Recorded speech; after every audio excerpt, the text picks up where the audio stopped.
So, Democrats continually proving that they are unable to debate or engage in civilized conversation have to find ways in order to try and, well, avoid actually discussing their plans or any issues or actually, explaining anything.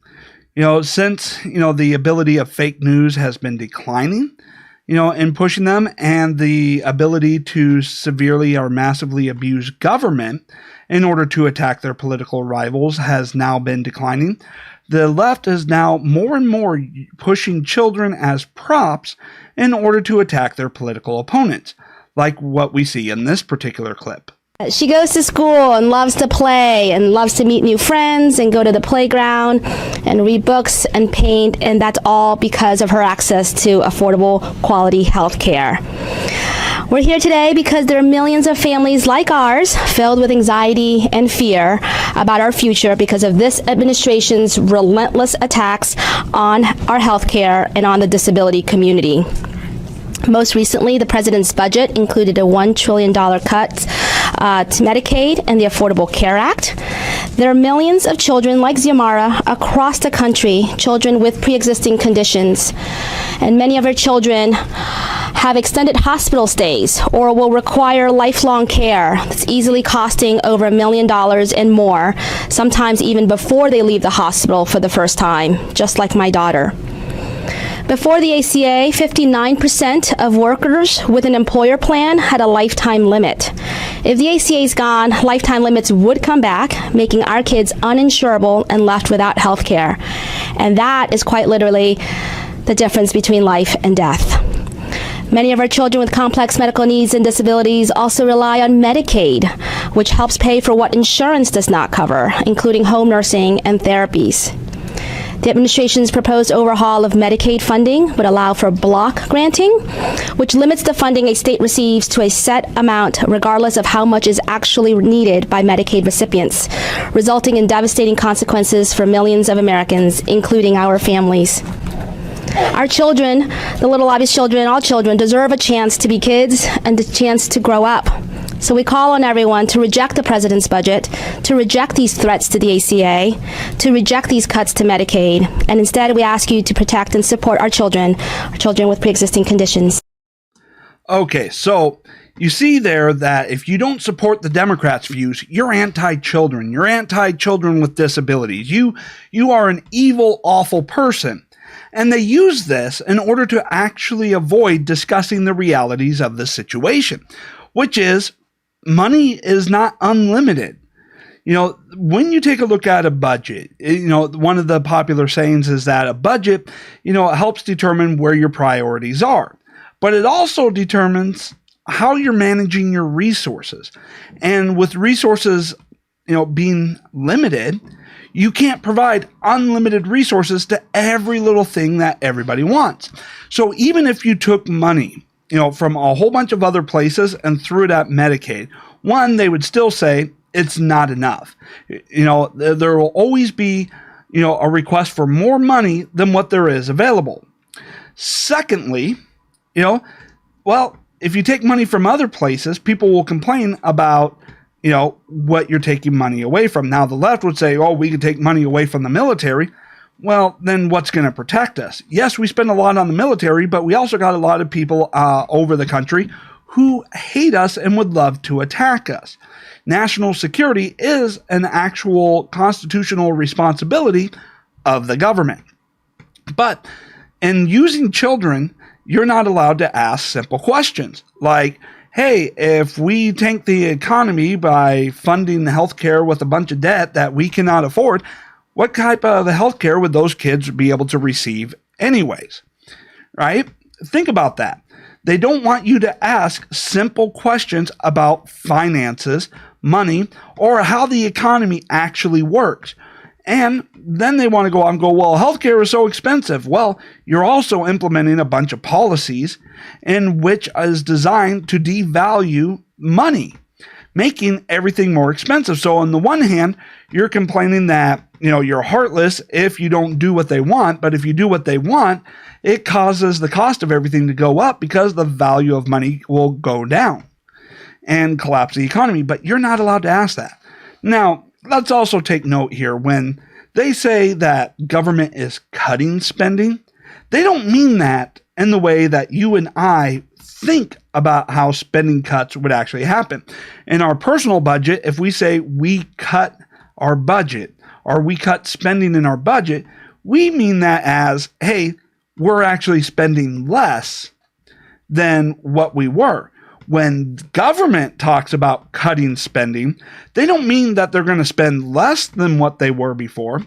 They mean that they're just not increasing as much as they were. It means that they're only doing a 3% increase instead of a 5% increase.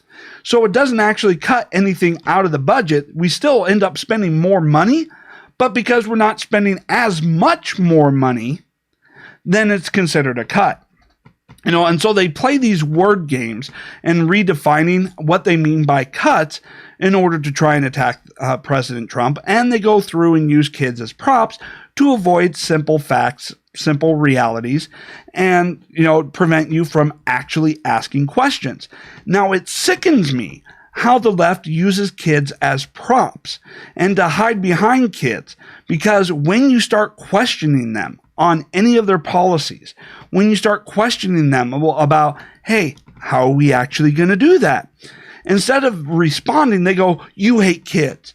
Instead of responding, they go out and you go, well, they're attacking children. They use the whole you're attacking children in order to avoid answering basic questions or explaining basic policies. And look, I get it. There are kids that need a lot of medical help, and my heart goes out to them. But you know what? There's also a lot of people that would be hurt as well going through the Democrats' plans. Now, when they go off and say attacking healthcare, no one's attacked healthcare more than the Democrats. No one has caused more damage to our healthcare system than the Democrats, especially with Obamacare, otherwise known as the Affordable Care Act, which has damaged people's access to healthcare and made healthcare unaffordable for so many people. And that's in the private healthcare market. Luckily, it hasn't, affected or hasn't really affected, the company provided healthcare systems or group health insurance, other than the fact that it forces companies that can't afford to provide healthcare to provide healthcare, and thus killing off growth and killing off jobs, which was an intentional side effect by the Democrats. But with the Democrats, with what they're trying to do in using this child as a prop in order to advance their political agenda, is to keep in place a law that the Democrats rammed through government that has made healthcare unaffordable for millions of people, even if people get assistance in order to try and afford the premiums. In trying to afford the premiums, they still can't afford to actually use it because the deductibles have been made such that it is bankrupting them to even try and use healthcare under the Affordable Care Act. And so it's not only discussing how they are using children to avoid actually discussing policies, actually explaining ideas or answering questions, but the fact that they're using children as a shield to try and avoid the fact that what they are promoting is actually harmful and dangerous to what it is they claim they are trying to accomplish. I mean, this is another instance in which what the Democrats claim to be about and promoting and what they're actually doing is complete polar opposites, right? It is. It's complete polar opposites. And yet they keep doing this. And what I wonder is, once the use of children as shields against actual debate, against actual questions, or having to actually explain anything, has lost its effectiveness, just like fake news and abuse of government power to attack political opponents, what are they going to be able to stoop to next? What's the next thing that they are going to do? I don't know. I mean, since I'm not a leftist, I am unable of thinking at that level of depravity. But the fact that they keep doing this, and the fact that they cannot ever actually provide any specifics, They can't explain a plan. They just throw something out there, use a child as a shield, and then if you ask even basic questions, you're a hateful person. You're someone who just does not like children, or you're evil and heartless. And even if we gave them everything they wanted on Medicaid, on health care, they would still end up using, something, or using children to complain about something else. Well, you took money away from this. You didn't fund this. Well, guess what? We don't have unlimited money. We have to try and do the best we can with the resources that we have. Hey YouTube, thank you for watching this video. I greatly appreciate it. To watch more, click on the video playing on the side here. And don't forget to hit subscribe and the notification bell so you'll know when new videos drop.